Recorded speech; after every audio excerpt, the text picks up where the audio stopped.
3 meters deep, and I can get around all right, but every so often I get to put up with bouts of extreme spinal pain, reduced mobility, that sort of thing. Didn't bring my walking stick. Today it would have been a prop, but I like to use it in situations where people look at me and think, wow, this young white guy probably doesn't have any chronic health conditions, but I do, and also I'm not white. I'm a Murray, so sorry for crashing a party cruise. But yeah, so it's usually a prop that I bring, but I wanted to kind of explore my experiences with chronic health conditions and specifically chronic pain. And I'm just going to let Alana, this is Dr. Cole, my partner, by the way. I'm just going to let her play as I kind of ramble on about what my design processes and thoughts were while making this. So shortly after I got back from the US where I fractured my spine, which is a great place to have a medical emergency, let me tell you, I played Metal Gear Solid 4 for the first time. Anyone who's played that knows that sort of age and decay are a pretty central theme to that game. But one section in particular stood out to me. There's a part where, sorry, spoilers for like a 12-year-old game, where old Snake crawls through a tunnel that's been filled with radiation, and the player is forced to mash the X button a lot. And I did that, and it really hurt my hand, and I was like, hey, that's interesting. And then a few years later, I accidentally hung around the games lab at my university, and they employed me, so I thought, I should probably learn some more things. Yeah, cheers for that.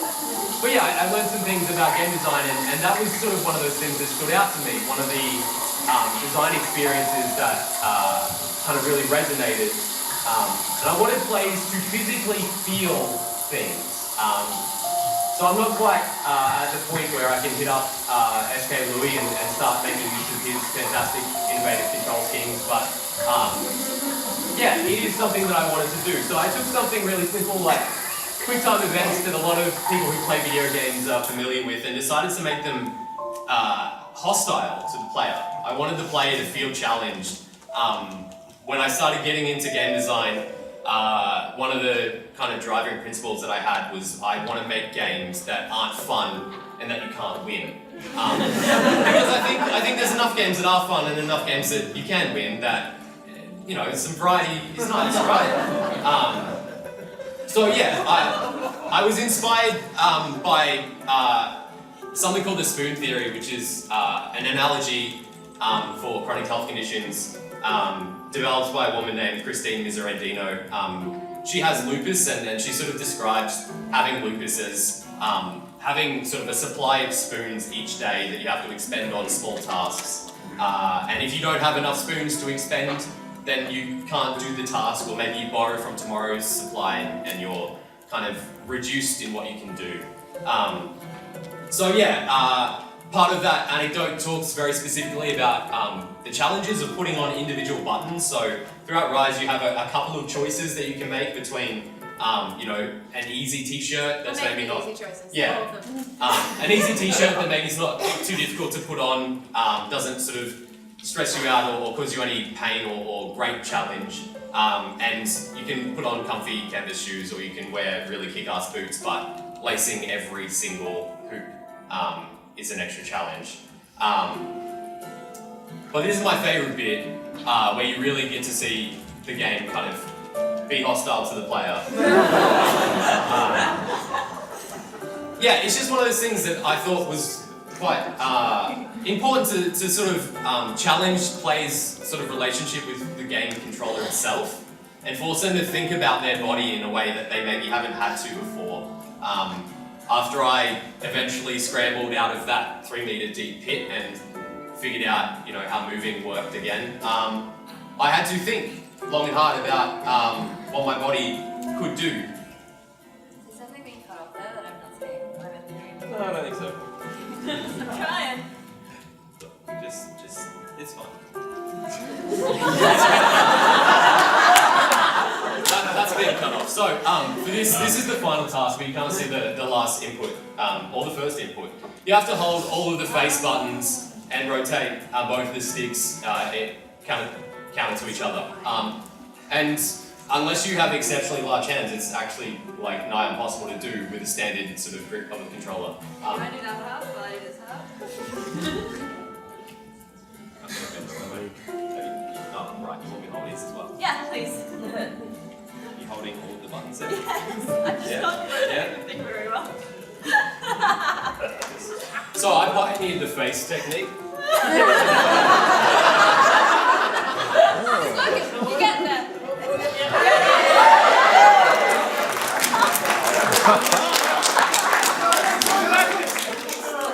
Come on, you can do it. Face is so good. Spin stick. That's it. Yeah, just spin it. Let's get done. That way? Why is it not working? Because we're not doing it together. Lana, Please. This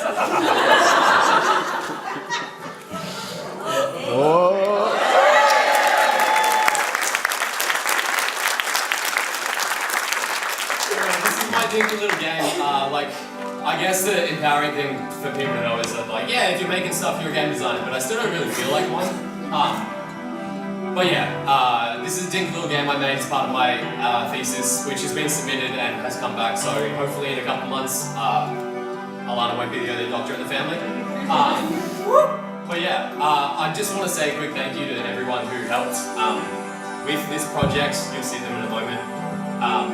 Yeah, I did a lot of things on my own, but there's a lot of things that I can't do. That's a metaphor for life with chronic health conditions, so cheers.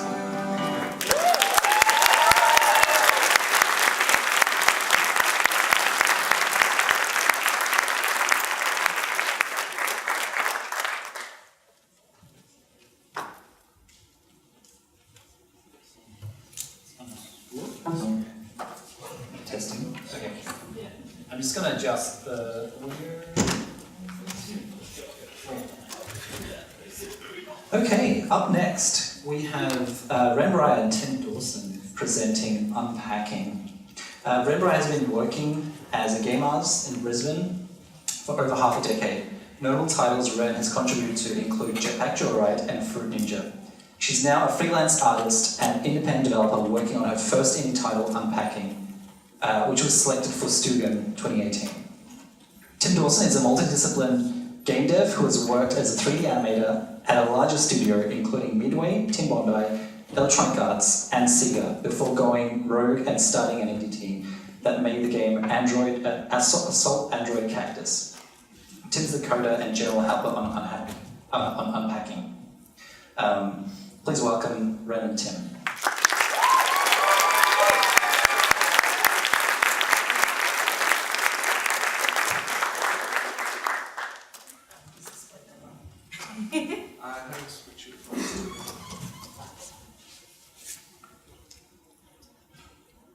Here we go.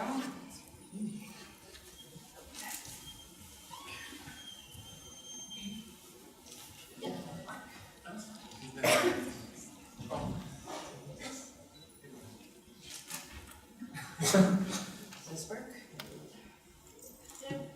This one? That one? This one? Oh. Just the remote? Okay. Sorry about that. Hi everyone. We're going to talk about our game, Unpacking. I'm Wren. This is Tim. And at the start of this year, Tim moved in with me. So compared to the experience of packing, which was very slow and stressful, unpacking was actually kind of fun. I was opening boxes and rediscovering my stuff and finding places to put it in my new home. There was something game-like about finishing, unpacking one box and unlocking the box underneath it and completing sets that came from multiple different boxes. The idea stuck with us, and we started imagining rules for that would mimic the ritual of unpacking, and that would actually be kind of fun to experience instead of tedious. The final piece of the puzzle was realizing that we wanted to tell a story through this game using this framework. So you'll be following, the player would follow a character through the important moves in her life, and learn about her circumstances through the situations she finds herself in, the items she keeps, and the items she discards. We didn't know what an adventure this weird little game had in store for us.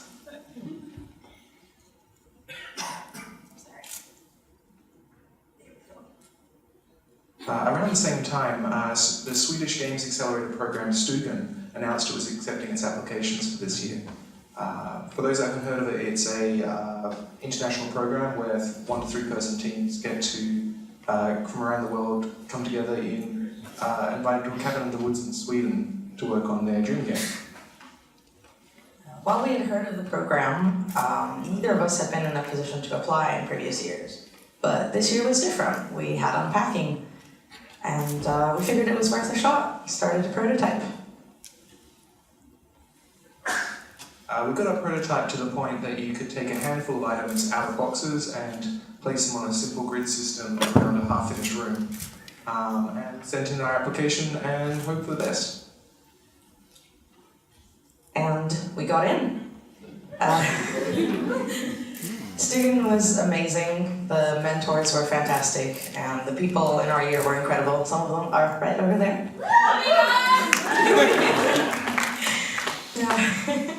It was all around a very important experience for us and a very formative experience for our game.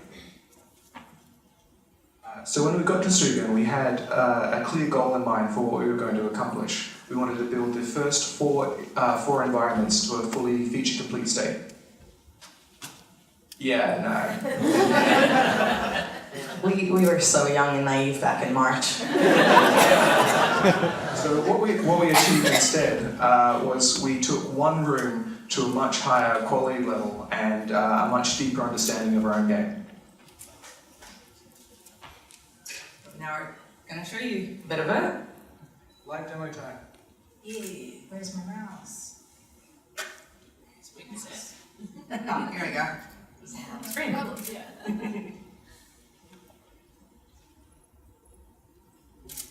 Alright. So this is Unpacking as it is currently. So right now we've got this this one kitchen level. It's half unpacked for your convenience to save time. So Student was really helpful to us in that, like, it really helped us get the game feel right. Had this entire group of, this big captive audience really, to play test our game many times. People found a lot of joy in small interactions like closing doors, opening doors, making boxes disappear, opening new ones. So it was really important that we got that stuff right. You can hear some sounds that our new sound guy started putting in, which are making it even more pleasant to play through. It was really important that items are recognizable. Otherwise, people don't know where to put them, and that kind of takes them out of the moment. They're like, okay, what is this thing? How am I supposed to know where to put it if I don't know what it is? And that's especially important when we end up getting to the storytelling part of the game, where the items actually have to really do a lot of work. It was also really important that every surface that looked like an item could go on actually did allow you to put items on. So, at first we didn't know for sure. At first we didn't allow people to put things just everywhere, but it would just bother people. So we just kept allowing more things. So this is our olive oil bottle, and right after it comes the vinegar. And people, if they didn't come out in that order, people often thought the vinegar was wine, but when they come out in that order, you know that that's vinegar. And so, like, the order of items also mattered in, like, giving items context. We also have this ketchup bottle, which is, that ketchup bottle is a troublemaker. We are going to get rid of it, because we reckoned that ketchup bottles don't need to go in the fridge. Who here thinks that ketchup bottles need to go in the fridge? Raise your hand. See, this is why we're getting rid of it. And we're not going to make you open the fridge just for the ketchup bottle.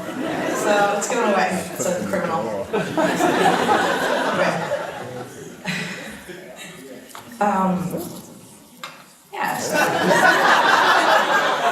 Thanks to. Yeah, you can hang some items and stack items. We also had like this issue of people wanted to stack small plates on big plates, and we're like, no. So that's something that may or may not change in the future, depending on how people interact with the game.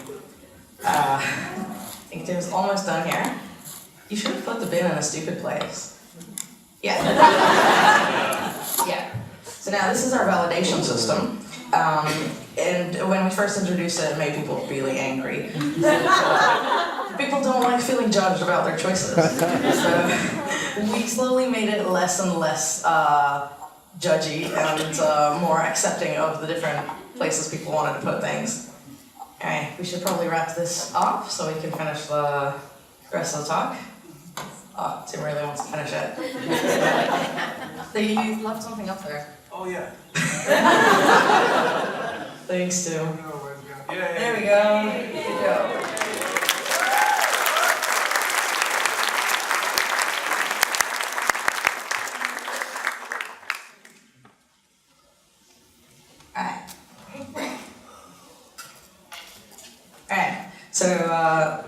Alright, so Stugan ended with a finale in Stockholm, where Unpacking was well received by the public and also people from the industry, which is pretty cool.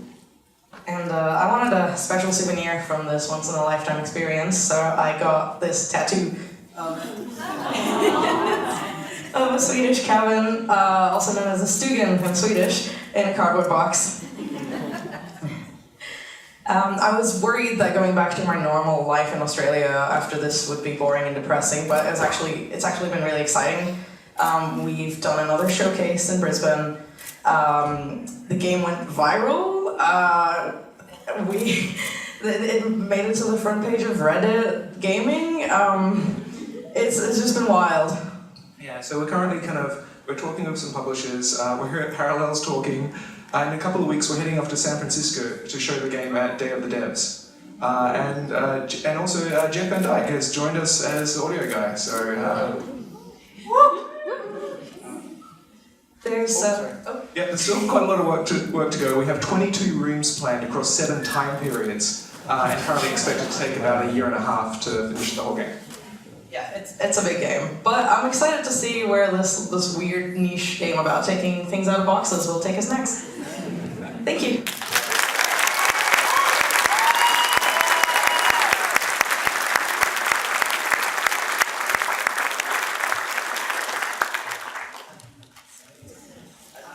Okay, up next is a super exciting game called Pigeon Game.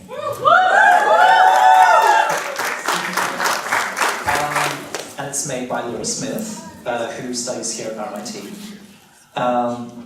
Leura is a game designer with an interest in architecture and pet games.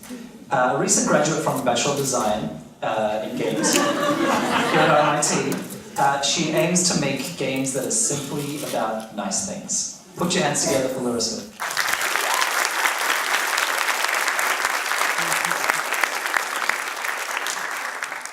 So I just want to make a game that my mum can play. She's one of my biggest supporters, but because games are such an isolating and gated off medium, she actually can't engage with a lot of my work, even though she'd love to. Pigeon Game is my attempt at solving that. Is this audio okay? Yeah. Okay, good. Pigeon Game is my attempt at solving that. It's my attempt at making something for people who don't necessarily understand or like games. But it didn't start off like that. Pigeon Game started off primarily as a game for me, and only a game for me. So first, who the heck am I? I'm Leura Smith, and I'm a local game dev. The whole reason I don't make games because I like games exactly. The whole reason I got into game design in the first place was because I wanted to understand why certain people liked things about games. And I think the first step in understanding that is figuring out why I like certain things in games. Pigeon Game is my first attempt at figuring out why I like certain things. You can probably guess from the title that Pigeon Game is a game involving pigeons, and you would be correct in that assumption.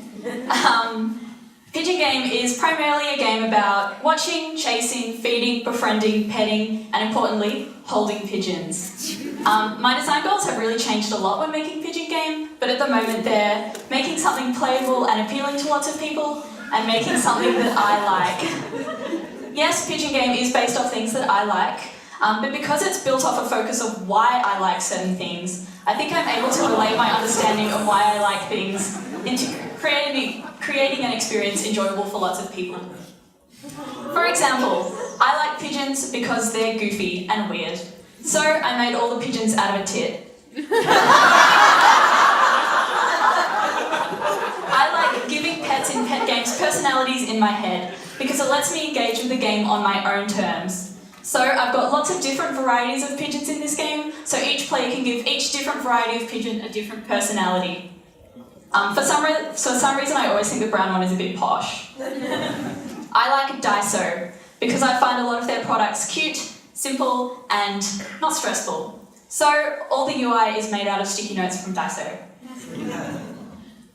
But how did I get here?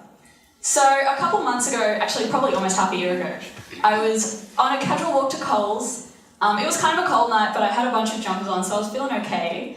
And on this walk to Coles, I walked past this great big flock of pigeons. Now, because it was a bit colder, these pigeons were round and fluffy, and I wanted to hold one so bad. But naturally I couldn't, because pigeons are in fact the demons of the sky. So the moment I got too close, they all pissed off. But it did kind of get me thinking, you know, I really want to hold one of these things, and what would it be like to hold one of these things? And it was like an engaging walk to Coles. So around the same time, I had to make a game in 4 weeks for something. And I kind of thought, why not make it about this? So with the help of my lovely partner, Zach, we made what was basically a toy where players could chase, watch, feed, and pet pigeons, and here's that prototype here. My attitude towards making this game originally was that I was essentially making a throwaway game. I was just making something for fun. I didn't think about what other people wanted at all, and I didn't think about the value that my game had. At this point, and still now, I have a really strong belief that architecture and games have a really interesting combination. You know, I think there's really interesting ways that games can help push architecture forward and vice versa. I'm not so much interested in like, oh, the architecture in Assassin's Creed is so profound. I'm not here to talk about that, but it was a really big focus for me at this time. So, because Pigeon Game wasn't pushing any boundaries in this way, and wasn't a, naturally, I guess, intellectual experience, I thought that it had no value. And because of that, I was really able to probably not give a shit about what my game was, but it was also really, you know, a one-way track to make me think that my work had no value. I guess a pivotal moment for me when I realised why a Pigeon Game had value was at a family birthday party. My mum was really proud of my game, so she made me get out my laptop and show my 2 18-year-old and 14-year-old cousins. Now these two girls are both in high school, and they go to an all-girls Catholic high school. And I'm pretty sure it's safe to say that they are in the popular group. To put it simply, games are not cool for them. And I can speak from personal experience when I say that it is socially unacceptable for them to like games. So you can imagine my surprise when they picked up these pigeons and they turned to me and they said, "Leura, this is a really cool game." I think the quote that really stuck with me the most was, "What the hell, Lou? This game doesn't have pixels and shit, it actually looks cool." And while that's a funny thing to say, it did actually say to me, "Oh, this game is not gamey, this is okay for me to like." This comment really reminded me of playing games like Nintendogs and other DS games as a kid. And I realised that by thinking about why I like certain things in games and why, you know, these things were good, I was able to make a similar experience to games like Nintendogs. Those games were really pivotal for me, so being able to relate Pigeon Game to them was really, I don't know, it was really heartwarming. I thought, yeah, I've done something good. This all happened a couple months ago, and since then I've been working a lot on accessibility, which I kind of mentioned before. I was recently lucky enough to show my game at Acme, and I had a lot of kids coming through and playing it. There was this one great little girl that played it who didn't even know how to use a mouse. I had to teach her how to use a mouse, which is pretty weird. She kept trying to use it in the air, and I was like, "Honey, no, it's hard." But she played for 20 minutes. She played way past, she'd petted all the birds, she'd met them all. And the reason she played for so long was because she'd given them all individual personalities in her mind. even though their personalities only differ by a couple numbers in reality. There was another literal infant playing my baby, which is this baby here. Obviously, it did not know how to use a computer. It was just banging on my trackpad, probably destroying it. But again, it had a good time. I think it played for like 10 minutes because it was just looking at these birds and thinking, yeah, this one's probably really mean, and really getting into that, so that's really cool. Both of these interactions remind me of playing pet games as a kid. I used to sit in my best friend's room and watch her play Nintendogs for hours and hours and hours because I didn't have a DS for a little bit growing up. It was fun and it was engaging and it was great for me because these dogs had personality. It was a game, but it wasn't a game. It was a game that was cool for me to like. It was a game that I could engage with on my own terms. In making a game that I like and a game that I wanted, I think I reflected a lot of these themes that were so influential to me. Being able to not care about what other people thought, I was really able to make something that I liked and something that was good for me. I'm not saying that Pigeon Game comes close to Nintendogs, but I think in being able to have fun and allow myself to have fun with the things that I love, I was able to make something similar to Nintendogs in the sense that it's a game for everyone if they're willing to give it a go. So what's Pigeon Game now? Pigeon Game is a game for people who don't play games. It's a game for people who feel intimidated by games.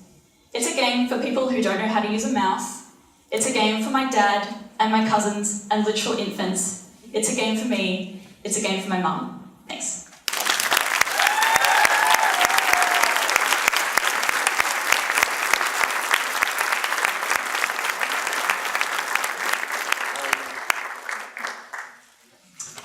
Okay, so up next we have Ruqiyah Patel from Canberra to present If Not Us. Ruqiyah is an interactive fiction designer with strong feelings on teaching kids math and making people sad. Her games explore character relationships and the gap between character knowledge and player knowledge. Her proudest achievement is finding a high school what's AU? Alternate universe. Alternate universe fanfic of one of her games. Let's go and welcome to Ruqiyah.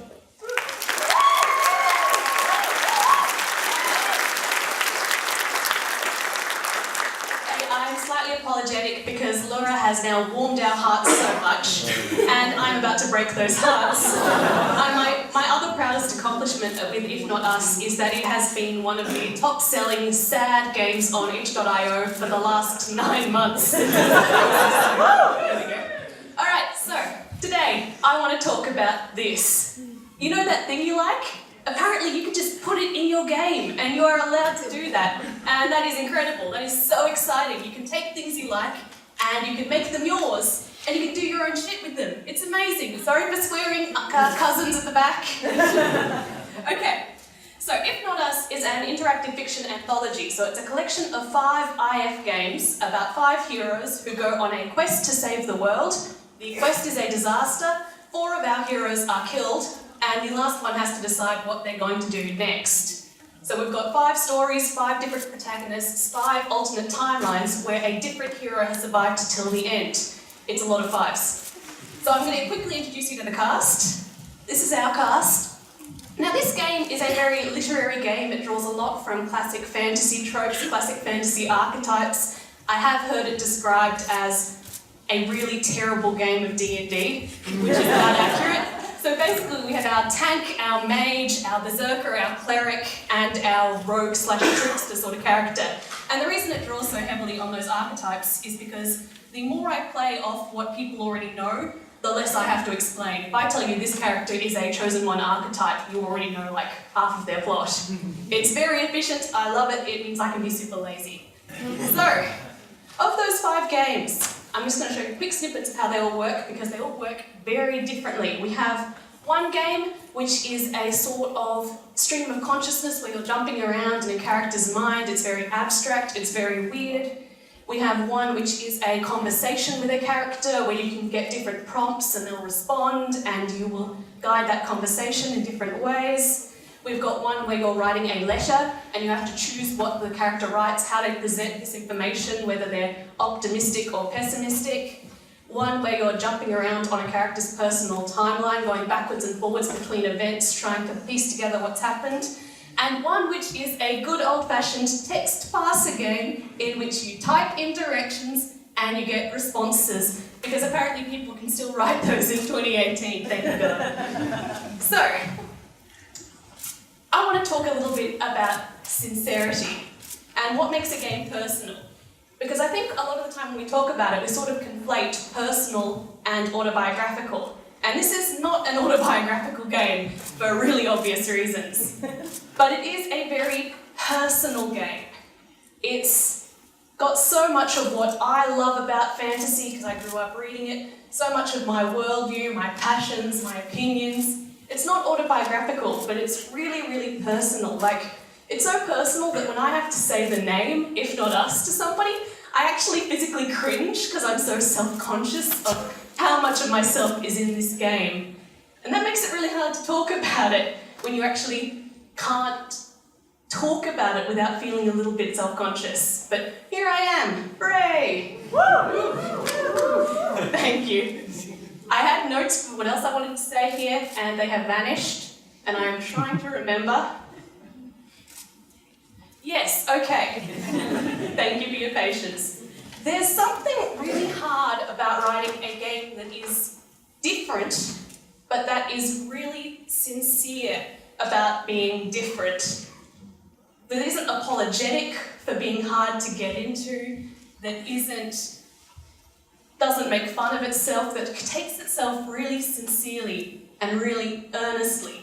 You have this constant thought in the back of your head where you're like, can't I just give the audience a little nudge? Be like, have a character say, wow, it's like we're in a terrible book. Or any of those sorts of things where you're just sort of accepting, sort of whispering to that audience, I know this isn't entirely great, but bear with me. It's really hard to jump into it really sincerely and just try to own what you're doing. But it's also really exciting to do that.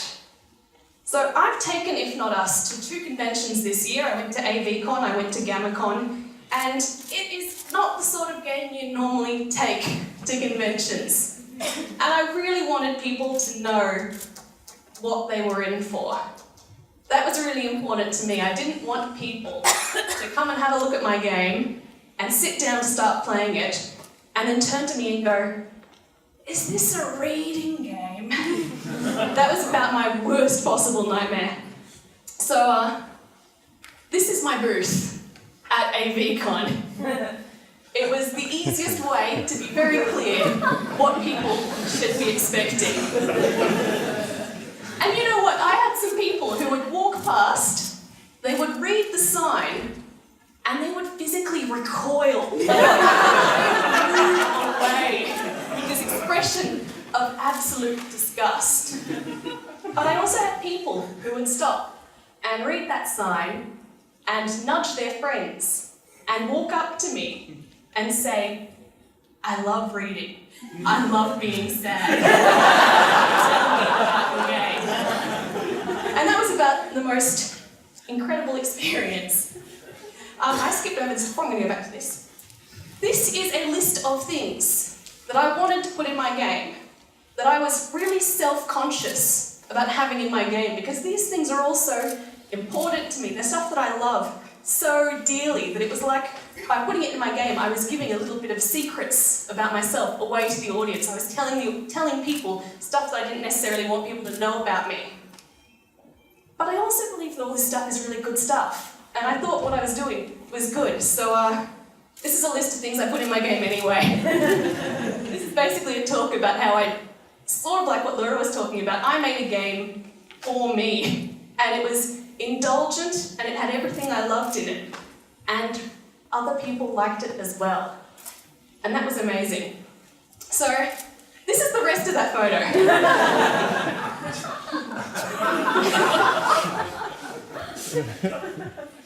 And this is nice. I like this, because the thing is, this game is weird, and it's hard to get into, and it's incomprehensible, and people really dislike it sometimes. But I've also had people tell me that it made them cry, I've had people try to get into the source code so they can make sure that they've gotten all the information that's in the game, because it's very puzzly and you've got to work pretty hard for some of it. I have someone on fanfiction.net that is writing a high school alternate universe fanfiction of this game. And frankly, I don't think it gets better than that. And I have people come up and look me in the eye and say, "That is my shit. Tell me more." And that's pretty amazing. And now I'm here talking to all of you, and because I'm talking about sincerity and self-consciousness, I do want you to know that this is possibly one of the most incredible experiences of my life, and I'm so excited that I got to talk to you about my game. I love all of you. Thank you.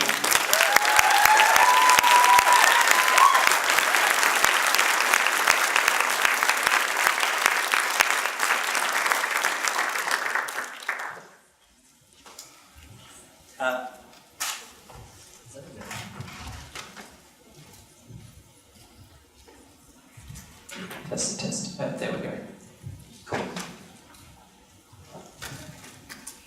One thing I like to have at every Parallels, I've only done 2, so I've only had it once.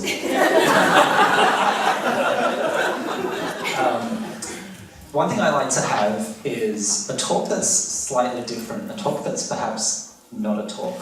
Last year we had Play Reactive perform Action Room, which was like a live game. This year we have an exciting reading/performance happening that I'm super keen to hear about. And it's called Sign In, Sign Out, and it's by Tegan Webb. Tegan Webb is a writer, zine and digital art maker from Melbourne. Her work has appeared in various publications, including Ida's House, Scummag, and Concrete Quiz, and in her own self-published zines. She writes mostly about strange creatures who have a lot of feelings and sometimes tweets. Please welcome Tegan Webb.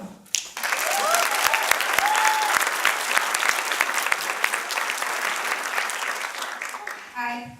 Yeah, that's good, right? Yeah, okay. Hi, I'm Tegan. I'm a writer and a zine maker, as Shad said, and I'm going to be performing part of an interactive piece called Sign In, Sign Out. But first, I just want to give you a little intro into but just some context for why I made it and why it's kind of been quite an important piece for me. So I've always been the kind of person that wants to be doing 5 things instead of just one thing. I've also spent a lot of time thinking about whether I would be a better writer or a better artist if I just stuck to one thing.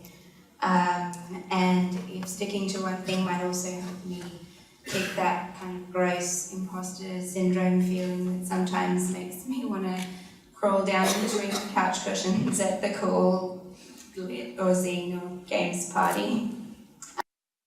But earlier this year I was asked to write and perform a piece of work reflecting on old technology for the Emerging Writers Festival, and I chose to write a twine piece about the different ways I used to communicate with indirectly communicate with people that I liked on the internet.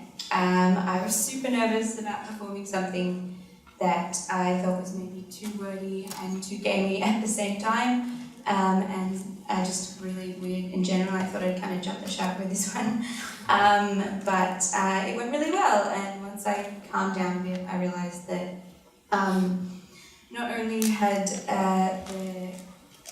the weird stuff in this game that had made it work, it was performing this kind of scrappy, word-heavy, meandering piece kind of put me at ease with my scrappy, word-heavy, meandering self more than anything I had ever made before.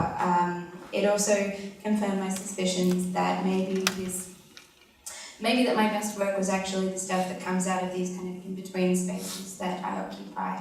So I still get stuck down in those couch cushions sometimes, but it's cool because so do a bunch of $2 coins.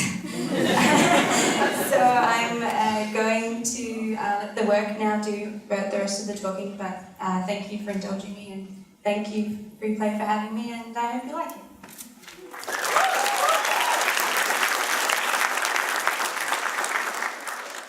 Sign in, sign out, sign in, sign out, sign in. Hey, how are you? Okay, and you? Yeah, okay. What did you get up to today? I spent 3 hours playing Maker Chase on Neopets. I am so hungry. I don't have any credit on my phone, so I have to walk down to the payphone on the corner to text my mum. While I'm down on the corner, I go to the IGA and buy a 4-pack of frozen 4 and 20 pies and a carton of eggs. I sit on the curb and wait for my mum to text me back, sticking close to the phone box in case she wants me to reply. There are heaps of yellow flowers growing all through the nature strip. I pull out one and do the thing where you hold the flower under your chin to see if you're allergic to butter. I try and see if I can tell in the reflection of my phone, but then my mum texts back. Working late, won't be home for dinner. Sorry, love you. I use the 20 cents I was saving for another reply to text a friend. I text, hey, how'd your test go? Instead of, hey, so guess what? I like you, like I promised myself I would if I had any money left. Our house grows food and sometimes I can eat it. There's a fruit tree in the backyard and a bunch of different herbs in the cardboard crates out the front. There's also mushrooms growing in all kinds of corners of the house. When I get back, I notice some new mushrooms that have sprung up on the front veranda. I'm not going to eat the mushrooms. You are starving. There are many places to get food, but you could try the food shop at Neopets Central. Or if you're strapped for cash, there's always the giant omelette. I ignore the mushrooms and go into the house. I put the eggs and the pies on the bench and turn the oven on. I pull the pies out of their packaging and notice that their tops are smaller than the mushroom tops. The mushroom tops are flat and brown and the colour of Webb's originals. My stomach starts to growl and I think it would be nice to eat something that was grown from the ground, even if the ground is tucked between a slab of concrete and some rotting wood. I'm not going to eat the mushrooms. I'm not going to eat the mushrooms. I'm not going to eat the mushrooms. You approach the omelette and you manage to take a slice. No, that makes me sound like a total loser. Something else. After school, I went foraging for mushrooms behind the old Japanese seminar house. Once you start reading this, you can't get out of it. If you don't read this all the way through to the end, you die. Once there was a girl, and instead of telling her friend that she had a crush on them, she decided to cast a spell on them to make them like her. She used a bunch of poisonous mushrooms that she found on her front veranda as an ingredient, and when she ate the mushrooms as part of the spell, she died. If you don't send this to 15 other friends by midnight, you'll wake up dead tomorrow. My sister's best friend's brother ignored this, and all that's left of him is a human-shaped patch of mushrooms in their backyard. So trust me, this is not a joke. Hello? Sorry, BRB. Okay, back. Nothing much. What did you do today? Trying to study for maths tomorrow, but it's not going so well. Hey, can I ask you something? Your dad needs to use the fax machine. You're just kidding. Sign in, sign out, sign in. Hey, how are you? Okay, and you? Yeah, okay. What did you get up to today? I'm supposed to be studying, but instead I spent most of this afternoon filling out one of those MySpace bulletin surveys. Survey time. Last beverage, Pepsi Max. Last phone call, my mum. I had to call the 1-800-reverse from the public phone box because my phone was out of credit. Last song you listened to, Complicated by Avril Lavigne. Kissed someone and regretted it, out at the front of a hot dog van at a suburban underage nightclub. Met someone who changed you in the past month. Yes, but sometimes I miss my old self. Most visited webpage, 9companions.net. Zodiac sign, Sagittarius. Last text you sent. Hey, how was your test? Either or. Call or text. Chelsea Beach or Dandenong Ranges. Rock candy or Moonstone. Style dolls or Neopets. Omelette or scrambled eggs. Mushrooms or Webb's originals. Will you travel to outer space? No, but I plan on having my consciousness transferred into a mechanical body before I die. Stop pretending that you want to be a vet. No, but I'm working on it. Admit that you don't even like mushrooms that much. Fine. Put credit on your phone. Fine. Actually tell your friend how much you like them. Okay, I will. I will. I will. I will. I will. Hello? Sorry, BRB. Okay, bye. Nothing much. What did you do today? Chemistry. Gross. Hey, can I ask you something? Sure. I've actually got a question for you too, but you go first. Oh, what's your question? You go. No, you go. I've been reading your MySpace bulletins. Oh. Shit. Yeah. Do you want to maybe go to the movies on Friday? That's the end.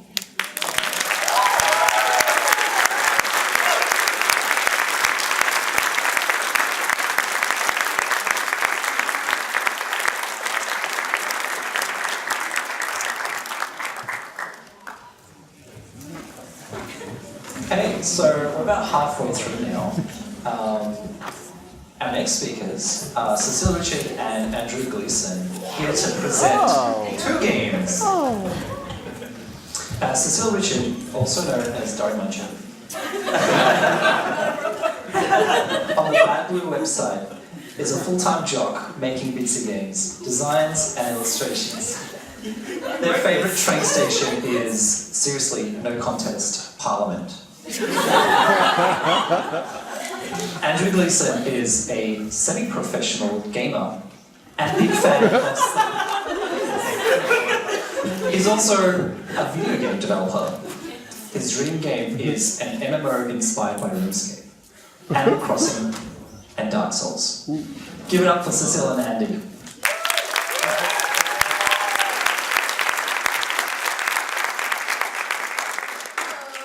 So we're gonna start with Novena, which is the game I made. I'm gonna talk about it, but basically, yeah. Oh, you're in Charlie at the church, no! But anyway. Anyway, so Novena is a game about comforting a friend. I made it in Bitsy, which is a really easy and cool tool for game making, and I really love the community and stuff is great. And it's also the first game I ever made in my life. And it somehow is one of the best rated games on itch.io.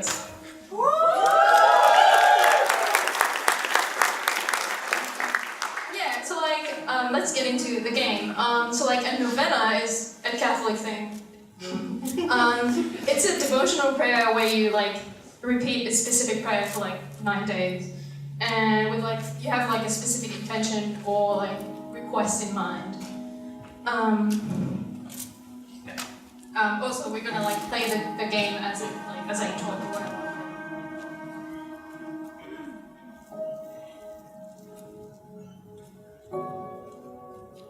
Yeah, I think It's alright.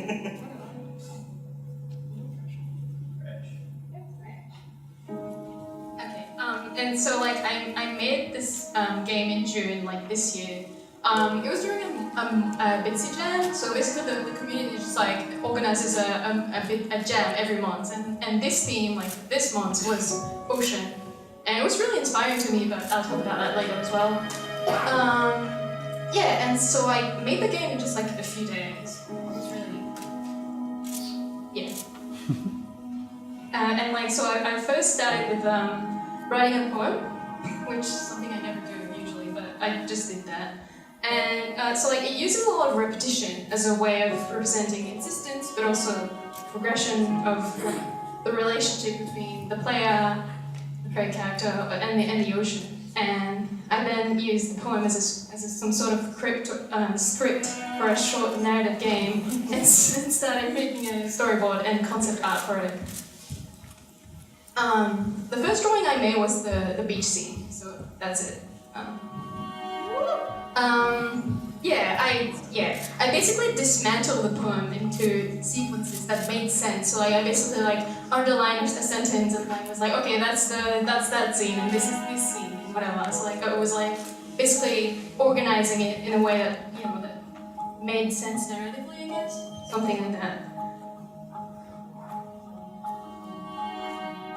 So as I was working on that, it really became clear that the poem was more impactful as a game. It just made more sense, but whatever. And this was also my first experience with pixel art, and so I had to like make a few tries before it like looked right. So that was one of the other challenges about this. Yeah, and so I wanted the game to reflect what's in the poem, and that's why there's a very limited number of scenes that I kind of reuse with slight tweaks every time. As well as with Roman numerals that we just saw that illustrate the passing of time as well. So like every corresponds to one day. Yeah, and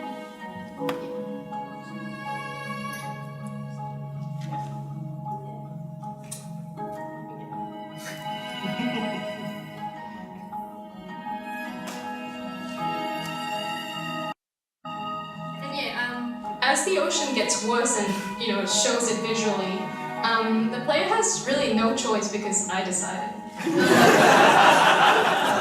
So the player has no choice but to continue visiting the entity, or like the ocean or whatever, and it just keeps going. It just keeps insisting. I love the game.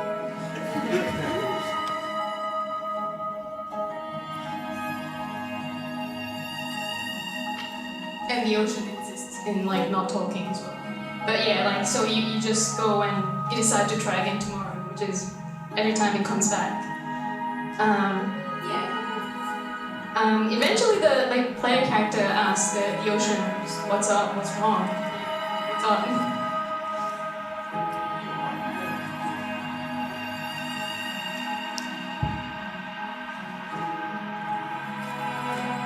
So like we're gonna like stop playing now because I feel like it's a game that if you haven't played it, it's better to just play it on your own with your feelings.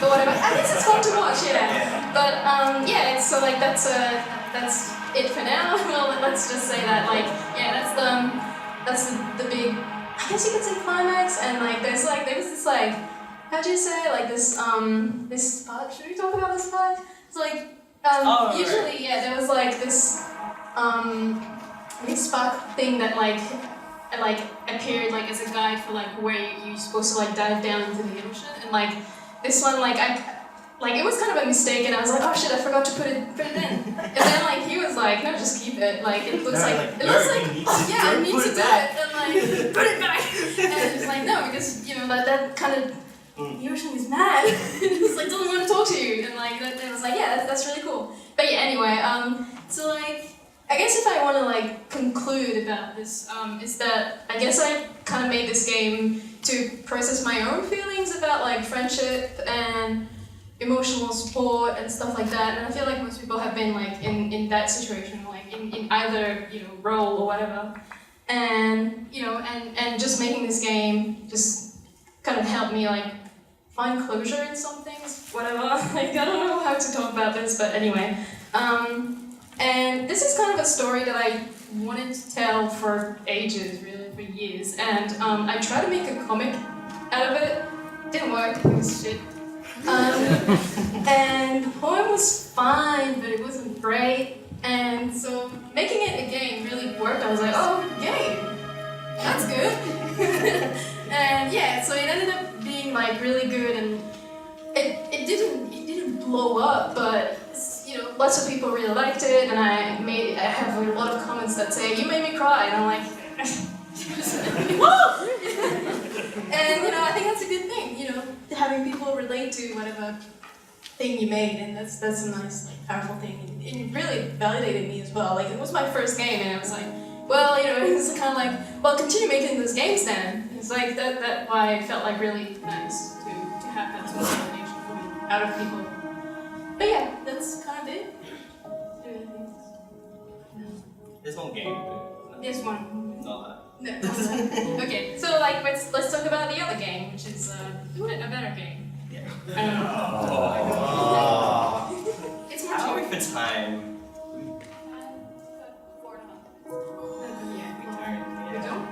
We could. We could. Touch some over. What's she gonna do? Touch me over. Please stop playing. Okay. Okay, let's switch. Swap. I didn't do anything with this one. It's alright, just Yeah. Alright, so the other game we wanted to show everybody was Touch Melbourne. Yeah, cool. But yeah, so Touch Melbourne, we made this probably about a month after you finished up with Novena. Yeah. So that was your first game jam. But yeah, hadn't been to a physical game jam yet. And Blue Light Collective are a little collective run by some RMIT students who I was teaching last year. And they invited me to the game jam that they first organised. Yes, Mickey, found you. Yes, there you go. Yes, so Mickey invited me to their first game jam that they organised. It had been the first one that had done like a couple of years. A couple of years since I had done one, and I figured, why not? Asked Cecile if they wanted to come as well. And said, yeah, sure, why not? Yeah, so yeah, I think the theme for that game jam was Accessibility. accessibility. Yeah, or like pick up and play. So with that prompt, we've had a brainstorming of what we wanted to make. We already had a little bit of an idea, not so much in terms of design. Oh, sorry. in Toprak.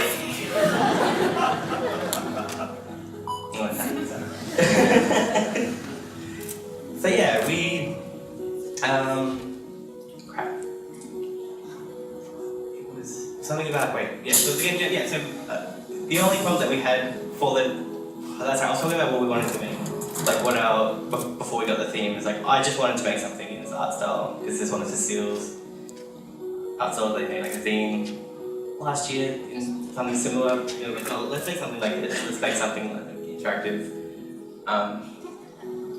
with like an interactive comic kind of thing, like anyway, yeah. So with that prompt, we started thinking about let's just go for a walk in the city. Just use that as inspiration.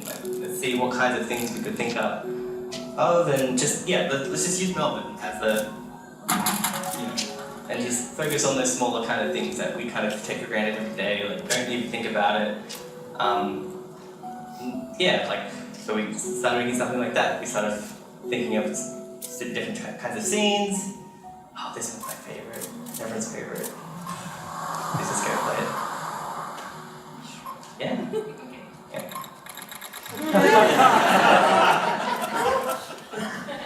Alright, so you gotta wait. No, hang on. You didn't click it right.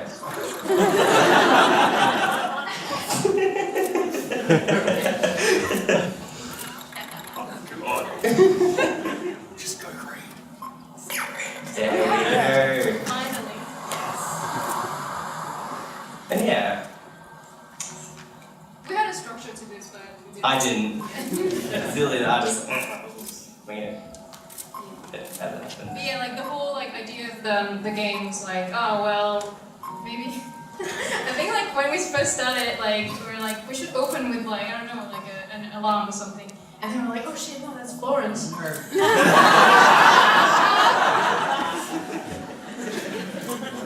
that's we don't want to mix Florence.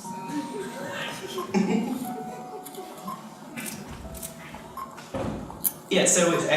So we made this game in about 2 days, although we kind of didn't really release it for a couple of weeks, mostly because I wanted to make all the sounds for it. So I spent a couple of weeks, well not really weeks, just spare time doing other things and just going outside and actually recording things with my phone. I spent a long time trying to find the perfect crosswalk. Sound you press it? I walked up and down Sydney Road for an hour. Mostly because there are too many cars. Just roughing away. I'm not a professional audio designer, but I figured with this game I wanted to get the actual real sounds and do my own recording, which is something I had never done before, so this was a cool game to try and do that kind of stuff. Even just implementing little things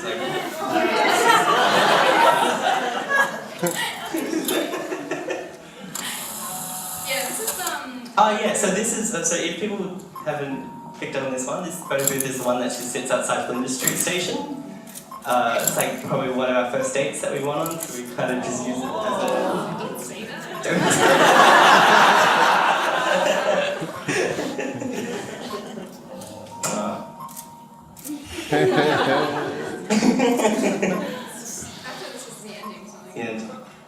Alright, and yeah, we can click that, and Oh shit, that's not yeah. That's you can follow us. There you go.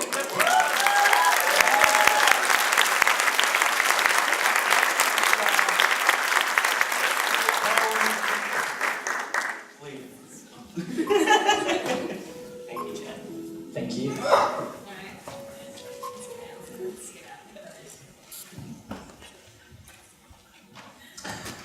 Our next speaker is Oscar Brittain, presenting Desert Child. Oscar is an Australian game designer, currently based in Western Australia. His first game was World's Fastest Pizza, and was released on Steam in March 2016. He was a student of architecture at the University of Western Australia, but now focuses on Desert Child. Let's welcome Oscar Brittain with a big round of applause.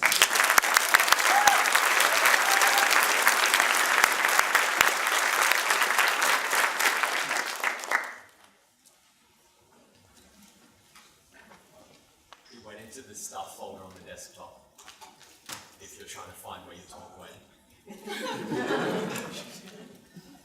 I didn't do it.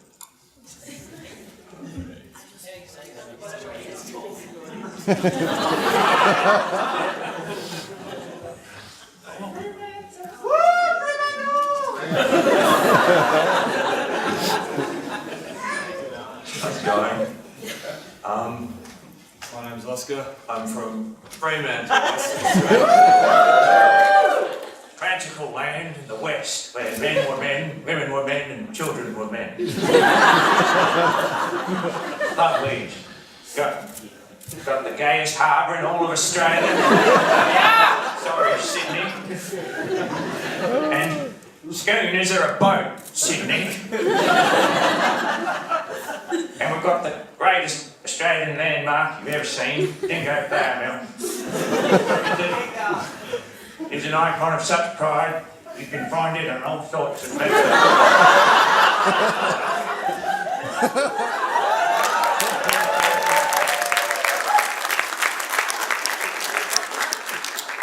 Come on over to Fremantle, we'd love to see you.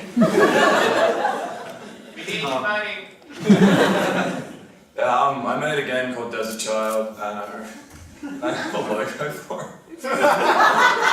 Like, it has a logo, but I don't have it. The publisher has it. And I was like, can you send it to me? He's like, yeah, I'll get it to you. And he did.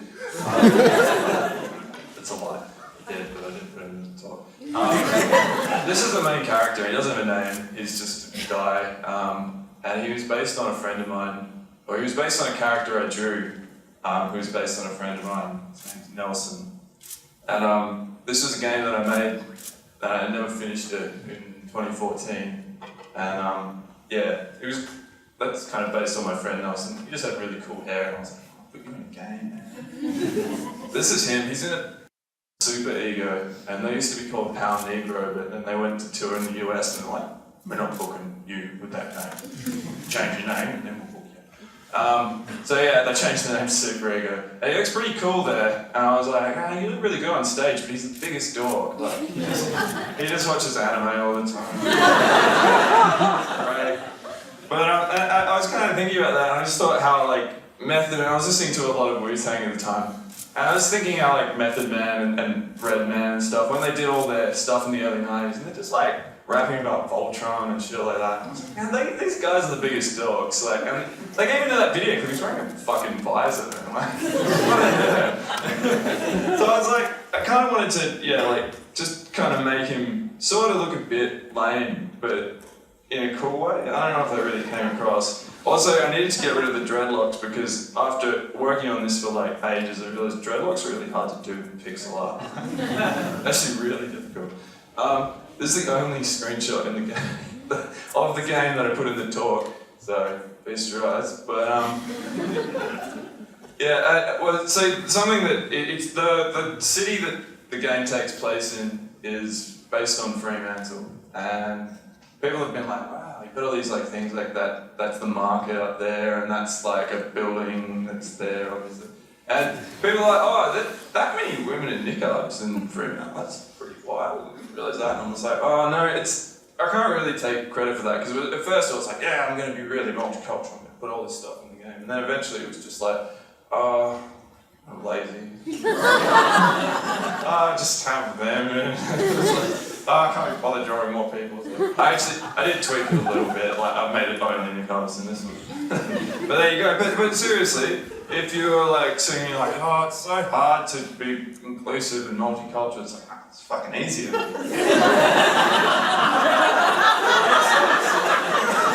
For instance, there's a guy who's, I can remember his first name, which is never helpful, but his name's like Alejandro something or other. And I used to study architecture, and then I dropped out. And I really liked this guy though, because it was like, I think it was like Brazil or Argentina or somewhere, and they were like, we need to build all this public housing, but you've only got this much money. It's like, oh, we can build this many houses, or we can build twice as many if we only build half the fucking house. And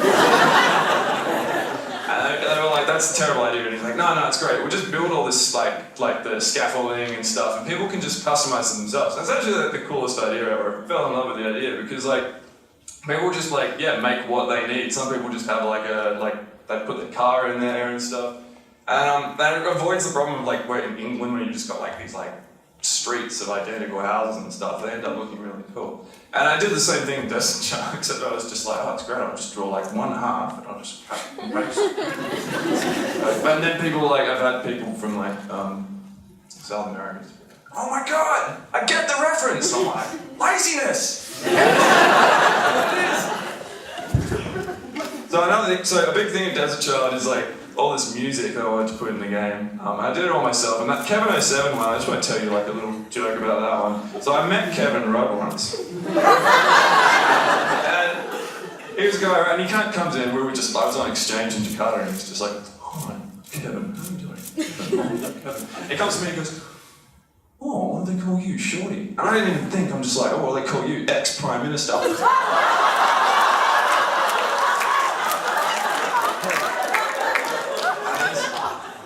And he just like pauses and everyone just like clenches. And he starts laughing. I'm like, no, but seriously, I love your work, especially your third album. And then he just stops laughing and he just goes. And then he just walked off. And later I was like, no, seriously, you're alright. So just these two guys, you might know them. That's David de Carmine and that's Kirk Scott from Nintendo. And both of these guys are just kind of wrapping up. Both of these guys I managed to meet in LA totally by chance. And the thing is, it's an American thing where they'll just kind of come and be like, hey man, how you going? Oh yeah, what do you think of this company that I'm not affiliated with? And you're just like, oh, Nintendo, that fucking works. And then what do you do? And he's like, oh, I work with Nintendo, getting indie games on it. I guess you're not interested, are you? I'm like, oh, actually. But it was alright. And in the end, like both of them like were like, no, I'm really into the game, so that was pretty cool. And then finally, I just want to rag on Japan for a little bit. The top one, that's the original, and that's uncensored, that's Steam, buy that version. This one here, this is the Japanese version. It was like, oh, we're all ready to go, and I'm like, oh, don't like that dick. I was like, are you serious? What if I pixelate it? And they're like, yeah, nice try.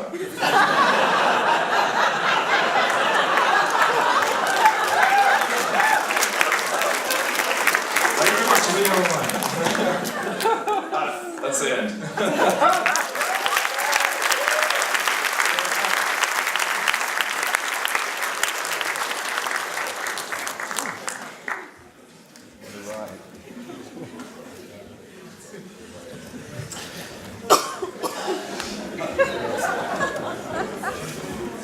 Next up, we have first of our two international speakers. LeeYing is the Y and Games artist for Kayang Games in Malaysia. She's the primary artist for her first game. It was released in 2017, SIMULACRA, a found-phone horror game. It has since won many awards locally and internationally. And although she currently works mainly as UI, she also does 3D, illustration, and embroidery in her own time. Huge round of applause for LeeYing.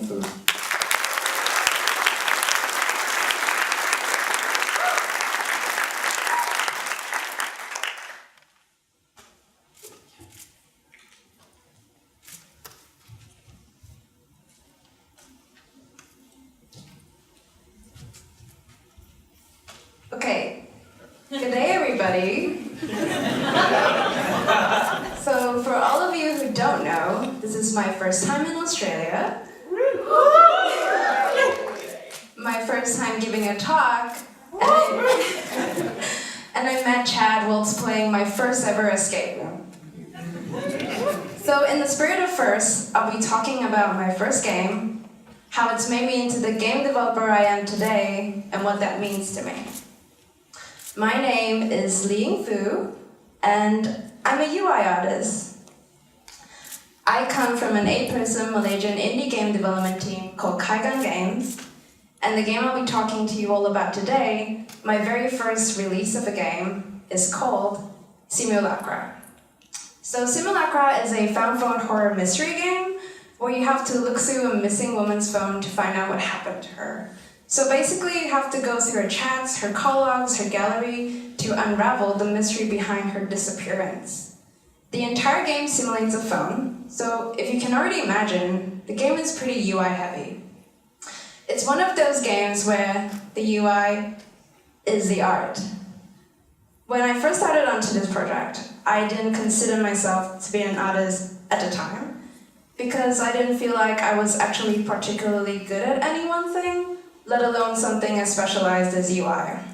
So, when I was first brought onto the project, my company had just released their first game, called Sarah's Missing, and it's a demo to test out the found phone horror game genre. And it did very, very well. It had over 2 million downloads across platform. It was picked up by numerous YouTubers. But my colleagues knew that something had to be changed about the game, and that was the UI. And this was because that the UI was a mixed match of different phone operating systems, and parts of it really broke players out of immersion, and it scared a lot of players from playing the game. So we knew going in that the UI had to mimic a phone operating system, but not entirely. So it had to feel natural, just like a phone, something that didn't require a tutorial because it's weird to be taught how to reuse a phone. So this is a daunting task, especially for somebody who just started to do UI. It was very overwhelming. I was overwhelmed. I had no idea what I was doing. Stumbling through, though, I found a process that worked for me.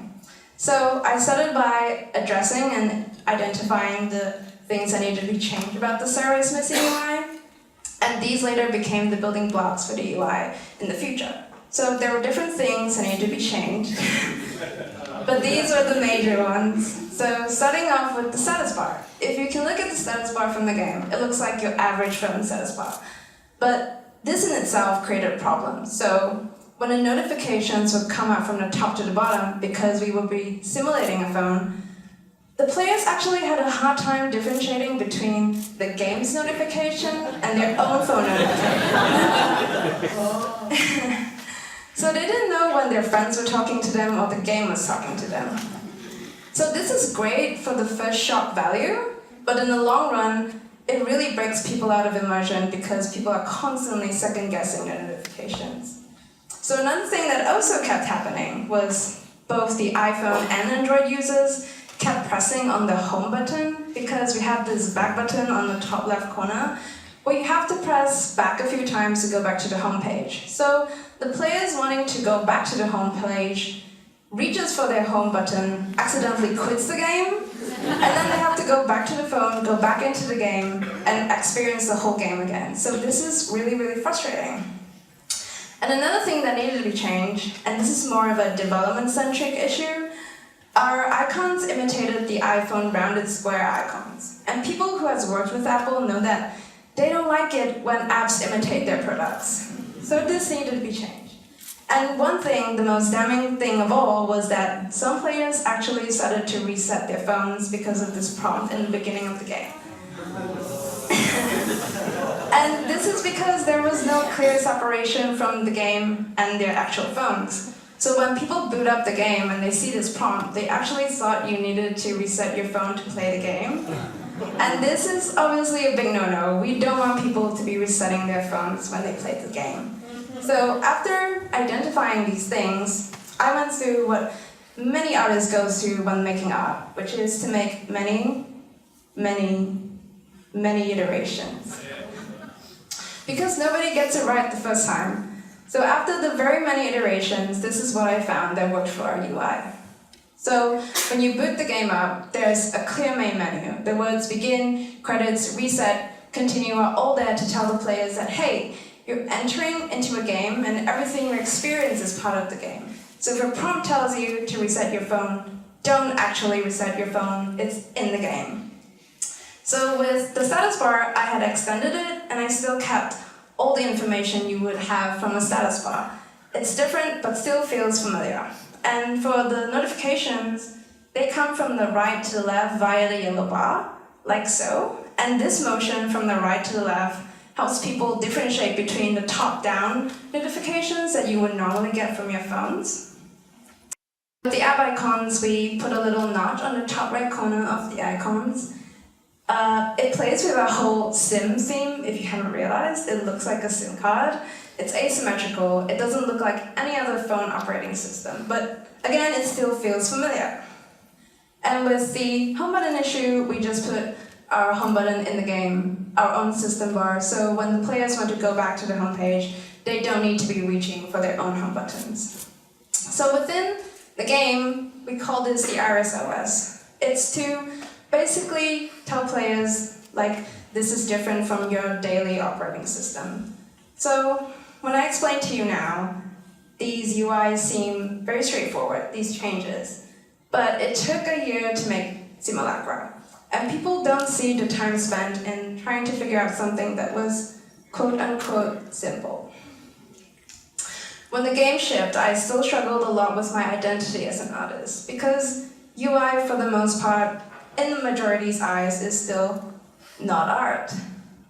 And that played a huge part in my identity as an artist. For the longest time, I didn't even introduce myself as a UI artist, because I get so tired of trying to explain to people what my job involves for them to just come up with the conclusion of, it's just buttons, isn't it? And how absurd it is for something so simple to take a year to make. And when I tell people that I'm an artist for SIMULACRA, they go, what do you do for art in SIMULACRA? Is there art at all? So these comments really crowded my judgment as an artist. It really made me doubt myself. But until SIMULACRA started winning awards and YouTubers started picking it up, and I went to GDC this year, people actually recognized a game made by a small Malaysian indie game development team. And people celebrated my UI, and I get the chance to talk to you here at Parallels. So maybe, just maybe, I actually sort of know what I'm doing.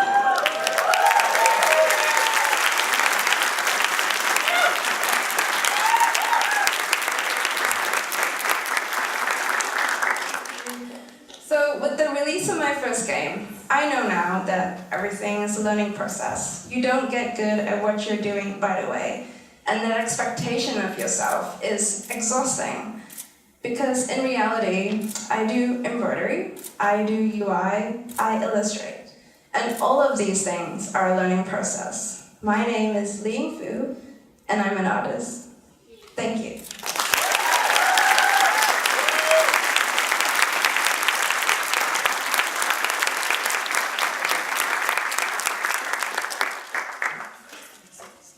If you haven't seen the game SIMULACRA yet, I encourage you to download it.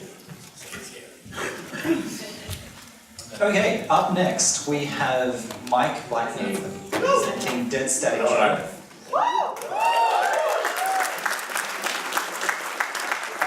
Mike is making a game called Dead Static Drive. Some of these bios are hilarious, I love it. He's an old man and most parts hurt. He used to work in game studios and used to teach games, but now he spends his days in search of cafes with power supplies and uninterested stuff. Give it up for Mike.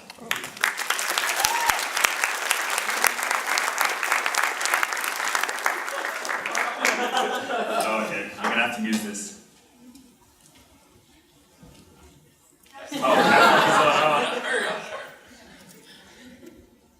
Thank you, Chad. And it's such a privileged to be invited here to speak at Parallels. I've never been to Parallels and I've never been to Freeplay before, and I feel really honoured to be included as part of. This is like an artistic exhibition, and I feel like I don't kid when I say I'm old, because I know that I don't necessarily fit in with a lot of the art scene, the games art scene, because many of them are young and making things that are really wonderful and meaningful, and I'm making a dumb kind of score shooty, right, game that I'm trying to make personal. I'm going to talk to you about why it's personal to me.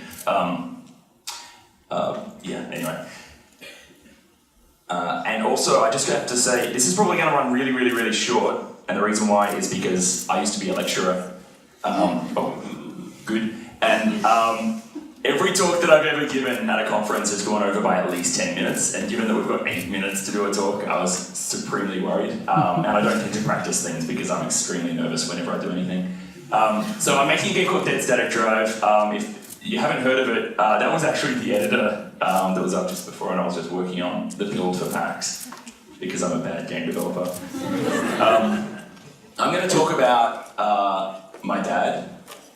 This is Dave Blackney, and this is a photo of him that I took because I think it's a really personal shot of him. You'll see some more photos later on that are less intimate, but this photo here is the first shot that was taken of him when he joined the RAF, the Royal Australian Air Force, and he was a gunner in the Air Force. His job there was to work on ejection seats, and he took that job because before that he was an artist and a musician, and he'd play guitars and he'd create. He'd sneak out of his house and climb over the fence and run across a field to his girlfriend's house, take his guitar, and they'd just stay up all night, and they'd drink, apparently, he told me. I think that they did drugs as well, but he was like, did not tell me that. He was a bit of a rock star, and you can't tell from this, and I didn't include any photos with him with long hair, but he looked like the quintessential 70s guy, and this is the early 80s when he started to shape up, because he had some kids, and because he was poor, and so he joined the RAF. And he's so happy there, and he's a little bit nervous. Yeah, he means a lot to me. And this talk's going to be about why I'm making the game that I'm making, because I get a certain question asked a lot about it. And a big reason why I'm making it is because of my dad. We had a lot of trouble connecting when we were young. This is, I believe, football. When I was young, he would sit around and he would watch footy, and we never played it because he never played it when he was young. He didn't care, but he loved watching it. So I never played it, and so I could never connect with him on it. So I didn't understand why it was fun to watch. But he would watch it and he would love it, and he would be like barracking for them and like really excited about how, like, who was ahead and who was, or whatever you do when you're watching football, right? And for me, like, that was what he loved. I loved going to video game arcades, and I would just watch people play because I had no coins, but I just wanted to see people win, right? And I wanted to see people get further, so that if I ever got any pocket money, I'd be able to go watch the arcades, and I'd be able to, just have a go once in a while. But mostly I'd just stand there behind people and watch them. And he didn't understand that at all. He went occasionally with me and he'd give me money because he knew how much it meant to me to have a chance, but he just didn't do it himself, and he didn't see the thrill in it either. And so, I mean, I'll say here, we got along really well, but we just didn't understand each other and each other's interests for a long time. And when he was young, he was massively into the Rolling Stones, and I just thought they're goofy old guys, but like they're amazingly cool, right? But I didn't think so. I was into new bands, right, like 9 Inch Nails, who were totally different, very clearly separate, right? Like he was into cool people who were like, they were the rough kids and they were the dirty kids, and they weren't necessarily behaving according to the rules. So I was into a different band. And he also, this is a bit embarrassing for him, but he's not here, thankfully. This is ZZ Top. He was massively into them, and I thought that was so goofy and awful. I was not into ZZ Top at all. I was into Pearl Jam, who were cool. And he was into Jack Kerouac, right, who was a beat author, and he would write about loneliness and isolation. and I just didn't get it. I was into H.P. Lovecraft. And we couldn't connect because all the things that I liked he didn't like, and we didn't share the thing. This is a content warning, you're about to see my chest. My dad, when he left the Air Force, he left because he wanted to become a photographer. So he joined the FOTS in the Air Force, and then he left and he became a photographer. And he took photos, starting off, this was in my house until I was 18. And then this is me, and this is my dad a little bit later, and he tried to become an artist, and he tried to find what his eye was. And as I got older, he got better and better as a photographer. And then as I was leaving, this is when I was in first year uni, and then when I lived out of Sale, because I'm from Sale in country Victoria, he really found his vibe, right? He became someone who was the cool guy. He would take photos for weddings and everyone knew who he was. And I was just so intimidated by that because he would talk to people in the street all the time. And it was just so wonderful to see him act and see him be comfortable with people. And I didn't know that at the time. I couldn't feel comfortable with that. And he loved cars and he loved Americana, right, at the time. But then we connected eventually over Richard Broadigan. Because finally we both found someone at the same time who we loved. And Richard Broadigan wrote kind of parody stories, like The Hawkline Monster, which is a gothic western, absolutely hilarious. And Dreaming of Babylon, which is a pulp fiction, pulp noir, about a detective who's got a gun and he just needs to get some bullets for it so that he can solve a case. And he's an absolute loser, and every single piece of evidence appears in front of him, but he doesn't notice what they are because he's too busy trying to get some money and some bullets. It's wonderful. I think that everyone should read a little bit of it, but it was also written in a time where you need to be aware that there's some content that we wouldn't accept these days. Esophageal cancer. My dad got this in 2009. And it was at a point where I'd suddenly started to realise that we were getting close and we were getting connected with each other. And it's a cancer that appears just above the entrance to the stomach. And in most people, it's incurable, and it was incurable. He died 9 months later. And I was working in my first games industry job. I was working in transmission games. And I didn't take enough time off to go and see him, and I'll always regret that. But because of what we found together, and we planned to take a big Americana road trip to go and see all of the things that we love together and that we learned to share together. We never got to do that, but now because this is We Go Forward, a comic that for me when it came out it meant a lot to me because a lot of the time when we learn things about ourselves, it's at a point where you can't go back and show the people that mean a lot to you. You can't go back and tell them how proud you are of yourself and show them. And I can't show my dad the games that I'm making, which makes me very sad. But that's why I'm making a game set in America, which is one of the biggest questions that I always get. You're an Aussie, right?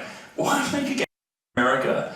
And the first time that someone asked me that, I didn't want to tell them. And it didn't feel like a question that I would ever get asked, but I get asked it pretty much every week now, so I just like to know for myself. I don't usually talk about this publicly, but I like to know for myself this is why. That's why I'm making it a Static Drive. Thank you.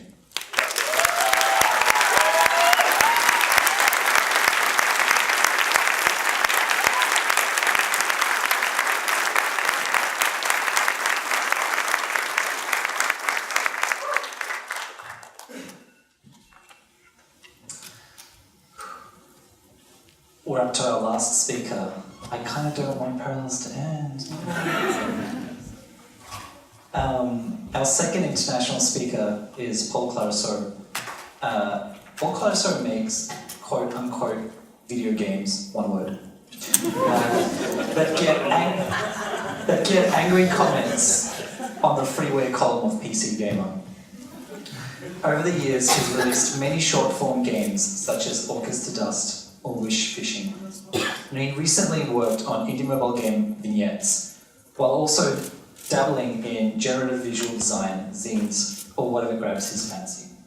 Paul is a member of Games and Art Collective Klondike. Let's put our hands together for Paul.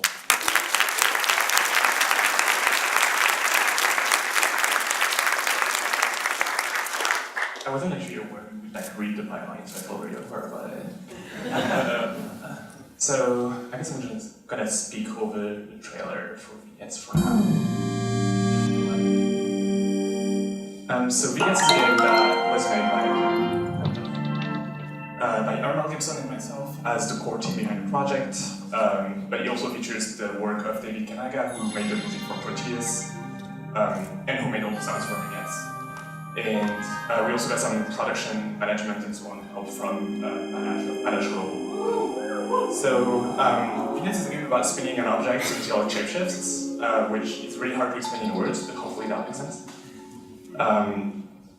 And I didn't really know what to say about the game when I was invited to speak there, because I was just like, the game's out, it came out, I don't know, a decade ago at this point. And I was just like, it's out, get it online, pay me, I don't care. But I was like, okay, so I guess I'm just gonna talk about where it comes from, and show some of the old prototypes that we had that were just really bad, and that way you're gonna think it's better than it really is. So I'm gonna do that. I'm gonna start right away with the first ever prototype that we showed. So that one is from 2014, which is, again, a decade ago. At the time I was working on my own on that project because Arnold joined me a bit later. And it was just something that I made on my free time. I was a student at the time. It's kind of broken and bad, as you can see. The visuals were not refined in the way that they were refined later. But more importantly, the structure of the game was really kind of empty. So it was a lot of just, the basics of the game were there, you just move around, you find new objects. You have kind of a list of the objects somewhere in there. Yeah, that's all the objects you can find in the game. This is I don't know, it's positive, I don't care. This is really awkward, I don't like to show this anymore, but I guess I'm just gonna make a display vulnerability there. And some of the objects, I'm trying to find one that you can actually interact with. That one, for instance, you could just click them to interact, and then that would just unlock a new color palette, and that's all there was to the game. So it was just about exploring all of these different objects and trying to find them.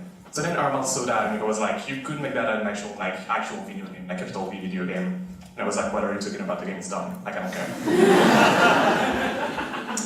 But he kind of convinced me of doing that. And so we started to think about okay, so who do we expand from that into an actual proper video game that people want to play? How do we expand the scope of the game? Because the basic idea of the game is there, but what do we do from there? And we figured the game is a lot about it's a web of objects that we're exploring. So technically, it's an exploration game. The modalities of the exploration are not 3D space based, but you're still kind of exploring that space and trying to remember how to get from point A to point B to point C and so on. So we went okay, we're gonna make a narrative exploration game. We're gonna tell a story through this. Turns out neither of us is a storyteller, so it was a terrible idea. I'll show you where that went. So when we decided that it was we can just tell a story through the objects, the objects are,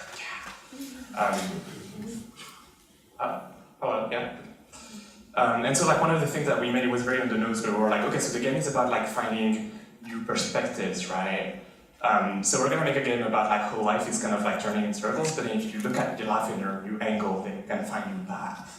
That's literally what the game is about. You're literally looking at objects in new angles and you find new things. So we went with that and people bought it for some reason. That's the most embarrassing of the versions I'm gonna show. There's only 3 prototypes I'm gonna show, so that's the middle one already. But so that was in 2015, I think. We submitted that to the IGF. For some reason, people gave it a mention, not a nomination, just a mention. But it's really bad. So. Same broad ideas, same broad moving around and finding things, but we're trying to tell an idea. So first off, you're at home, you've got these objects from home. Then there's a key box, you open the key box, find a key, you go outside. Here is the worst 3D model I've ever made. It's a car exhaust. There you go. I hate it so much. Then I guess you're at work. I don't even know. You turn off work. And that's how work works, right? Like in the TV series, you get like the garbage bin. That doesn't even work. You can technically put it in there, but it's like so random. You can just like make it work. Yeah, there you go. Then you keep exploring. You find some new places. Start work. You get back home. So you find the same objects that you had at home first, but in a different color palette because it's the evening. Trying to get to the end of this. And then at some point you had like the one moment of like choice that you had in that demo was there, where you would turn off the lights, so now it's night. And then here, depending on like which way you go on that object, you would have like two different kind of settings. One of them was just going out at night and kind of seeing the sights at night. And the other one's more like a dream. I don't know, just like dreaming random shit. I don't know. So that one is actually like that interior area is in the final game as it is pretty much, but it articulates very differently. That's the mood, it's not what we're there's a cat. And I'm just trying to very quickly go to the end of that one to show that, yeah, sorry about that. It loops back to the beginning and then just like rolls on forever. So that impressed people for some reason, even though it's like really bad, actually. And so like we were at that point, we were just like, okay, so what's wrong with this? Like, what are we doing wrong? And we went back to the, I had slides, but I don't have them for all of them. We went back to the very kind of like, we killed that. Like, that's terrible. And we went back to the original inspirations for the game. So one of the big ones was Vignettes by Tale of Tales, which is a game where you just open a drawer on your phone, and in the drawer are objects that have like a huge symbolic meaning inspired by some religious stuff.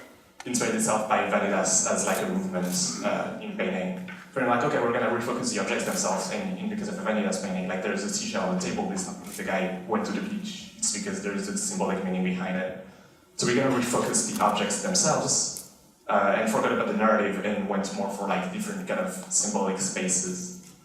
So I'm gonna very quickly, because I'm almost out of time, show the actual like current version of the game pretty much.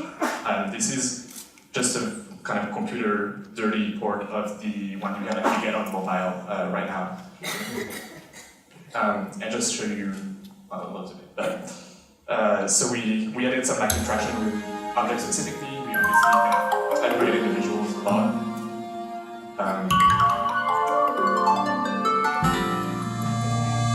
So you can see that like some of the objects are still there, like still the same ones. I feel like it's pretty low. Better. So like, yeah, like you can still go to pretty much the same areas, there's still some of the same logic, but it's not trying to tell a story anymore, it's more trying to like sort the objects by thematic and like visual aesthetics. And one thing I want to show as well is that the inspiration of the like vanilla spending movements also came in as like these kind of progression screens that we have in the game that let you kind of, let you see like how many objects you found. So like for instance in that zone we found nothing yet. In this one, some of the objects have been found. This one, they've all been found, so the painting is full. So yeah, I don't really have a conclusion for this, but I'm just gonna say like, it was interesting to see that like as we tried to make the game that we thought was gonna be expected, like a narrative game that tried to tell a story, we just like failed dramatically. And then we just ended up pulling the actual like threads that we had as a team, which was more into like visual aesthetics and so on, and we made something much stronger and people really resonated with a lot better, and I think that's nice, I guess. The end, thanks.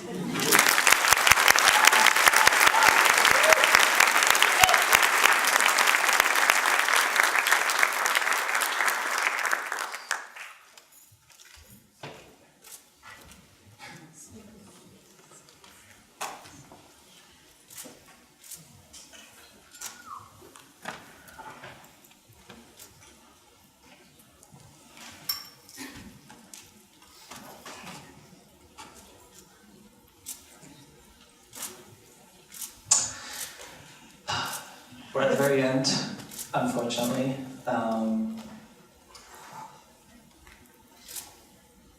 Gosh, okay, here we go.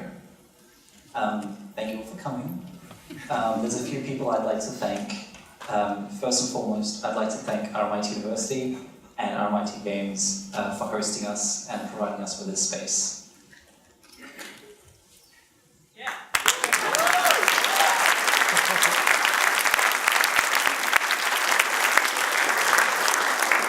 I'd like to thank Creative Victoria and Melbourne International Games for hosting us once again. We had Parallels last year, 2015 and 2014 as well, and so far we've sold out every single event, and we've been in larger and larger spaces. We started off in a room full of 70, and we went to 140, and then 180, and then 240, and now we're at 360, and we've sold out again.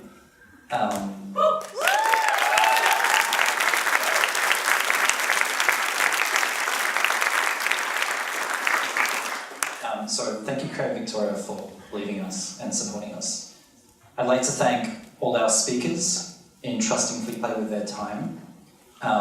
We have a lot of talented people making games, and I just wanted to say thank you to all of you for making weird and experimental and personal games. Huge round of applause.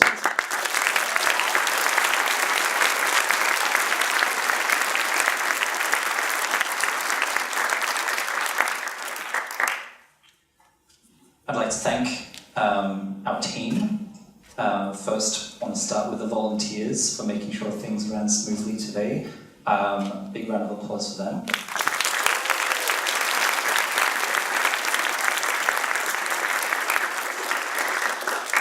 I want to thank Alex Roller and Marigold Bartlett. Where are you, Goldie? Hand up. Hey, thank you so much.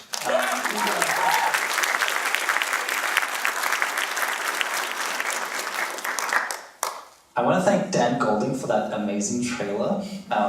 Ticket sales went off the charts as soon as we dropped that. So thank you, Dan. Dan's not here, unfortunately, but a huge round of applause for Dan.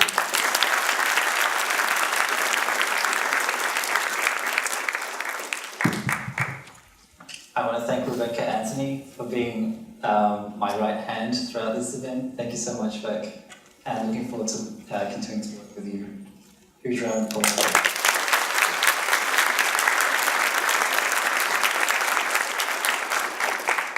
I want to thank Pritika Sachdev for her tremendous and amazing work with social media. Pritika always does the best tweeting, and we're really lucky to have her on the team.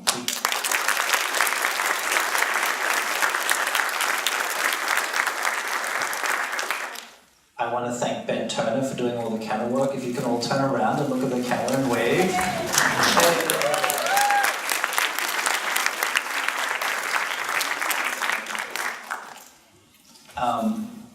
I want to thank the Freeplay board for their continuous support and for believing in me and enabling me to do all the fantastic things that I do with Freeplay. I want a massive round of applause for the board.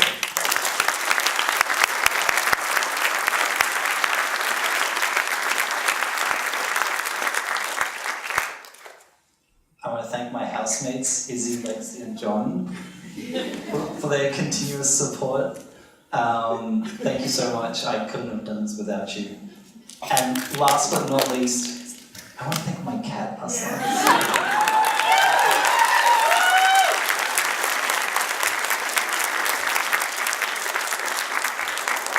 Thank you, Chad. We love you, Chad. Thank you, Chad.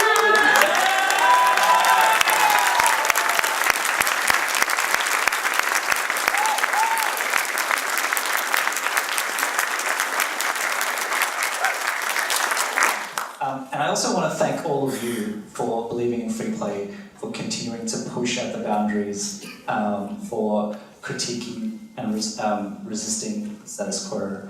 Thank you so much. You all mean a lot to us.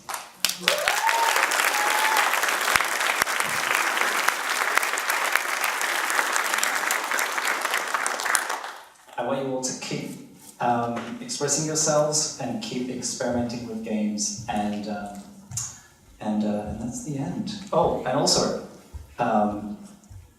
we'll be back next year with Freeplay 2019. It's only 6 months away.